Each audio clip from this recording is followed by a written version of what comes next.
High, আমি শ্রাবণী, আপনাদের অনেকের অপছন্দের একটা মেয়ে। শুধুমাত্র ফোন ক্যামেরাতে আমাকে দেখেই আপনারা অনেক রকম ধারণা করে নিয়েছেন। অনেকে তো বলেও ফেলেছেন আমি কথা বলতে পারি না, আমি দেখতে ভালো না, আমার চলাফেরা ভালো না, আমার পোশাক সেন্স ভালো না, আরও অনেক কথা। আচ্ছা, সুন্দর পোশাক বলতে আপনারা কি বোঝেন? পর্দা করা? আচ্ছা, পর্দা করা সব মেয়েরাই কি ভদ্র হয়? হয় না তো।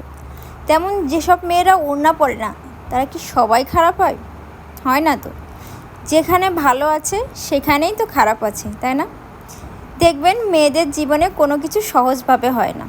অনেকের অনেক প্রশ্নের উত্তর, অনেক অপমান, অবহেলা, গঞ্জনার মাধ্যমেই মেয়েদের জীবনে সাফল্যতা আসে। আমিও তার ব্যতিক্রম না। যত সাফল্যর পথে হাঁটছি ততই যেন সবার অপমান, অপদস্থ আরও বেশি করে হচ্ছি। আমি কেন ওড়না পরি না? ওড়না না পরলে তো মেয়েরা ভালো হয় না। সত্যি বলছি ভাই, আমার চরিত্রের কিন্তু কোনো দাগ নাই। একটু খোঁজ নিয়ে দেখতে পারেন আমাদের মহল্লায়। আমি সত্যিই একটু অন্যরকম মেয়ে। আমার পোশাক সেন্স ছোটোবেলা থেকে একটু অন্যরকম। তার মানে এই না যে খুবই খোলামেলা। বুরকা পরা, পর্দা করা মেয়েরা সবাই যে ভালো হয় তাও কিন্তু না। যাই হোক, বাদ দিলাম আপনাদের কথা।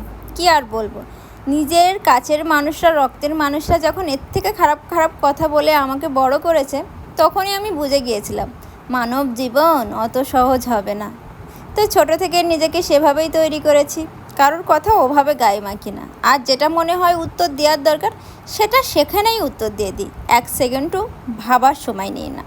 আমি এমনই, খুবই সোজা সাপটা, সাধারণ একটা মেয়ে। অসাধারণ বলতে আমার ভিতরে তেমন কিছুই নেই। কথা বলার ধরনও হয়তো অতটা গোছানো না, তবে চেষ্টা করি গুছিয়ে সবটা আপনাদের সামনে উপস্থাপনা করার। এর ব্যতিক্রম আমি না। যারা আমাকে ভালোবাসেন তাদের মনে হয় আমার মতনই জীবন, যার তার কাটা এবং সে নিজে হাতেই দেয় জোড়া। কি আর বলবো, আমি মানুষটাই এমন। যারা আমাকে এতটা বেশি ভালোবাসা দিচ্ছেন, সাপোর্ট করছেন, থ্যাংক ইউ সো মাচ। এভাবেই ভালোবাসে যাবেন। আপনাদের ভালোবাসা পেয়ে আমি শিহরিত। চেষ্টা করব প্রতিনিয়ত আমার জীবনের অনেক কিছু আপনাদের সাথে শেয়ার করতে, আর এভাবেই আপনাদের পাশে থাকতে, ভালোবাসা পেতে। আমার পাশেও কিন্তু আপনারা এভাবেই থাকবে। দেখা হচ্ছে নেক্সট ভিডিওতে আমার জীবনের আরও কিছু সুন্দর সুন্দর মুহূর্ত এবং গল্প নিয়ে। আজকের মতন এখানেই বিদায় নিচ্ছি। আল্লাহ হাফেজ।